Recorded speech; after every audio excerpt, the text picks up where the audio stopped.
Subjective knowledge তো obviously আছে। আচ্ছা, আমার একটা প্রশ্ন ছিল শুধু, যেখানে বাকযন্ত্র ক লিখলেন আর এখানে বাকযন্ত্রে গ লিখলেন কেন? ম্যাম, ওটা বাকযন্ত্রই হবে, কিন্তু যখন সন্ধি বিচ্ছেদ করছি তখন ওটা বাক হবে। বেশ, তবে ম্যাডাম খুব ভালো হয়েছে। Thank you. হ্যাঁ, আজকে প্রথম খুব সুন্দর হয়েছে। খুব ভালো করে একটু প্র্যাকটিস করতে হবে, দেখবেন আগামী দিন আরও ভালো হবে। আপনি নিজে একবার লেখা ক্লাস করার টাইমে ছাত্রদেরকে অ্যাড্রেস করবেন যখন, তখন ছাত্রদের দিকে ফিরে, তো আপনার মুখ দেখতে পাচ্ছিলাম না আমি, যখন বলছিলেন কথা আপনি যেন বোর্ডকে বলছেন, আমাদেরকে না। আচ্ছা, ঠিক আছে, এটা খেয়াল করবেন নেক্সট টাইম। হ্যাঁ, তবে ম্যাডাম। আচ্ছা, আপনার সম্পর্ক বলুন ম্যাডাম। আমি তৈয়বা খাতুন, আমি মুর্শিদাবাদ জেলার অন্তর্গত স্বাগতিক ব্লকের বাহালা গ্রাম থেকে আসছি। আমি 2018 সালে কল্যাণী ইউনিভার্সিটির অন্তর্গত শিবপুর সিং কলেজ থেকে বাংলা বিষয়ে স্নাতক পাশ করি। এরপর 2018 সালে 18-19 সেশনে WBUTTEFE অন্তর্গত Haji Rustam Mallick memorial college of education থেকে বিএড কমপ্লিট করি। তারপর 2020-22 সেশনে কল্যাণী ইউনিভার্সিটির অন্তর্গত শিবপুর সিং কলেজ থেকে রেগুলারে বাংলায় মাস্টার ডিগ্রি কমপ্লিট করি। পড়াশোনার পাশাপাশি আমার গল্প উপন্যাস পড়তে ভালো লাগে, আর অবসর সময়ে রান্না করে প্রিয়জনদের খাওয়াতে ভালো লাগে। আচ্ছা, বিএড এর ফুল ফর্ম কি ম্যাডাম?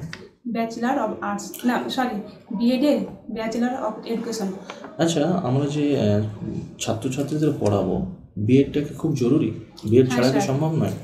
বিএড হচ্ছে এমন একটা ট্রেনিং যেখানে আমাদেরকে একটা ছাত্রছাত্রী মানে মনস্তত্ত্ব, যেটা কীরকম মনস্তত্ত্ব সেটাতে আমাদের বোঝাতে সাহায্য করে। অর্থাৎ বিএডে এমন কিছু জিনিস শেখানো হয় যার দ্বারা আমরা একটা ছাত্রকে কীভাবে পড়াবো, বা একটা ছাত্র মানে যদি দুরন্ত হয় তাহলে তাকে আমরা কীভাবে সামলাবো, ক্লাসটা কীভাবে ম্যানেজ করব, এগুলো শেখানো হয়, যেটা নর্মালি আমাদের মানে যায় না বা শেখানো যায় না।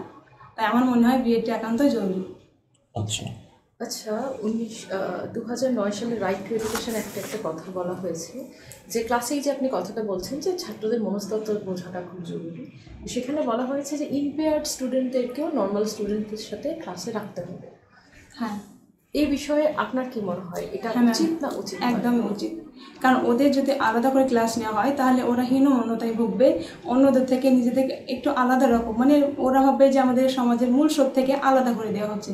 তাই আমার মনে হয় একসঙ্গে ক্লাস পাওয়াটা উচিত, তাহলে তারাও নিজেদেরকে সাধারণ বলে মনে করবে। আমার আর একটা প্রশ্ন আছে আপনাকে, যে ধরুন আপনার ক্লাসে একজন স্টুডেন্ট আছে যার হিয়ারিং ইম্পেয়ার্ড রয়েছে, যে হিয়ারিং ইম্পেয়ার্ডে ভুগছে, আপনি তাকে কিভাবে মূল স্রোতে নিয়ে আসবেন?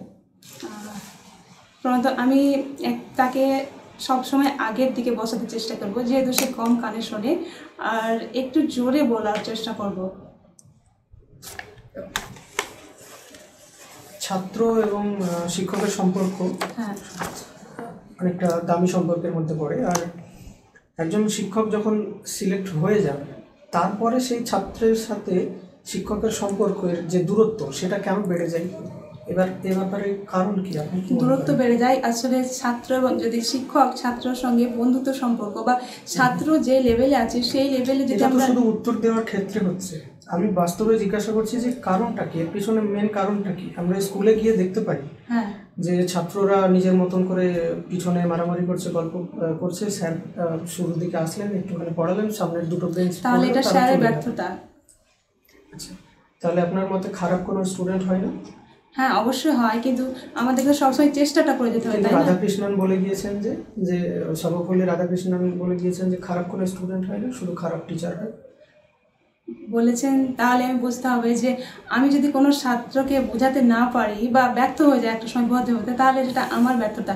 কারণ ছাত্রটা যে জায়গায় আছে আমাকে সেই জায়গায় গিয়ে বোঝাতে হবে, কারণ আমিও তো ওই সময় ছিলাম, তাই না? ছাত্র আমি একদিন ছিলাম, তাহলে ওই সাইকোলজিতে আমাকে বিলং করতে হবে যে ওই সময় একটা ছাত্র কী রকম হয়। খুব ভালো, আশা করি আপনি এটা সবসময় মনে রাখবেন টিচার হওয়ার পরে। শকুন্তলার পালক পিতার নাম কি? মহর্ষি কর্ণ। প্রফেসর শঙ্কুর জন্মদিন মনে আছে? 16 জুন। আচ্ছা ম্যাডাম, আপনি এখন কী করেন? আমি এখন প্রিপারেশন নিচ্ছি শিক্ষকতার জন্য পরীক্ষার জন্য। আমি তোমাদের কোন সাবজেক্ট পড়াবো জানা আছে? ভূগোল। না, আমি তোমাদের বাংলা পড়াবো। বাংলা পড়তে ভালো লাগে? না ম্যাডাম, একদমই ভালো লাগে না। ঠিক আছে, আমি আজকে এত সোজা করে বুঝিয়ে দিব যে আজকের পর বাংলা পড়তে খুব ভালো লাগবে। আজকে আমি তোমাদের বাংলায় পড়াবো ব্যাকরণ। ব্যাকরণ শুনলে সবার ভয় আছে, তাই না? কিন্তু ব্যাকরণে ভয়ের কিছু নেই। আমি আজকে সোজাভাবে ব্যাকরণ পড়ব।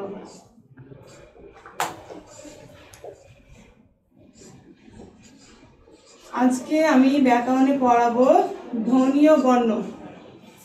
আচ্ছা, ধ্বনি ও বর্ণ সম্পর্কে কোনো ধারণা আছে? না। ঠিক আছে, আমি বলিয়ে দিচ্ছি। ধ্বনি ও বর্ণ।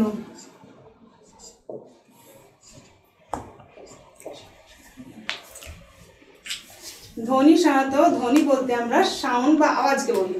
এক্ষেত্রে সাউন্ড বা আওয়াজ বলতে বোঝায় যেমন যানবাহনের শব্দ কিংবা পাখি ডাকার শব্দ ইত্যাদি। কিন্তু ব্যাকরণে ধ্বনি বলতে অন্য কিছুকে বোঝায়। ব্যাকরণে ধ্বনি হলো বাকযন্ত্রের সাহায্যে উচ্চারিত ক্ষুদ্রতম আওয়াজ। কি বললাম?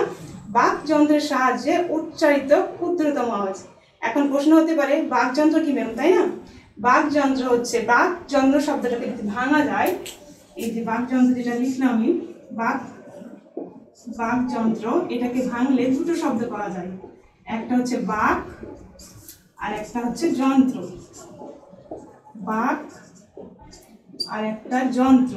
বাক মানে হচ্ছে কথা বলা, আর যন্ত্র মানে কথা বলার যে যন্ত্র। তাহলে কি বললাম? বাক শব্দের অর্থ হলো কথা, আর যন্ত্র বলতে যেটার সাথে আমরা কথা বলি। সাবজেক্টিভ নলেজ তো অবভিয়াসলি আছে।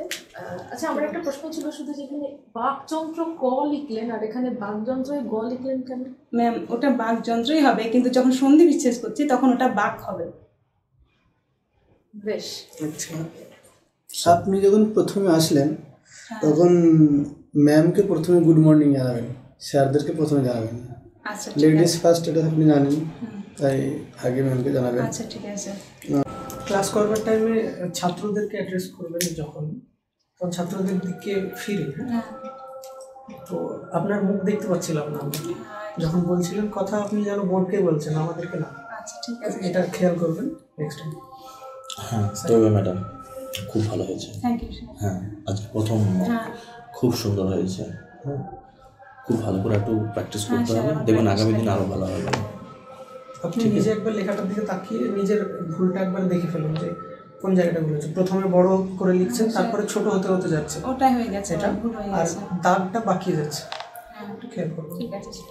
বেশ, চলুন তাহলে। হ্যাঁ, তো একটা কথা বলতে, ওই বোর্ডে যখন আপনি কি লিখতে শুরু করছেন, এই কোশ্চিনটা করবেন না ম্যাডাম। ভুল করে বোর্ডে গিয়ে প্রথমেই কোশ্চিন করছেন। চেষ্টা করবেন আগে কি পড়িয়েছিলাম সেইটা বলতে বলতে ক্লাস শুরু করা। ঠিক আছে। যে গতদিন আমরা এটা পড়িয়েছিলাম, আমরা এটা জেনেছিলাম, পড়িয়েছিলাম না, আমরা এটা জেনেছিলাম। লিখেছিলাম বা জেনেছিলাম। হ্যাঁ, আজকে আমরা এটা জানবো। তোমরা জানো তো আপনি ফেঁসে গেলেন, প্রশ্ন করবেন আর ভুল আনসার চলে যাবে। আমরা জানি বলতে হবে এটা। হ্যাঁ, আমরা গতদিন এটা জেনেছিলাম, আজকে বাবা এটা হ্যাঁ শিখবো। এটা জানবো। ঠিক আর আছে, প্রশ্ন করবেন না, প্রথমেই কোশ্চিন হয় না। ঠিক আছে স্যার। ঠিক আছে, আপনি টপিক চলুন। পড়াতে যাচ্ছেন, ব্যাকরণ তারা তো জানবেন। হুম, হ্যাঁ, বেশ, চলুন। Thank you sir. হ্যাঁ। Thank you.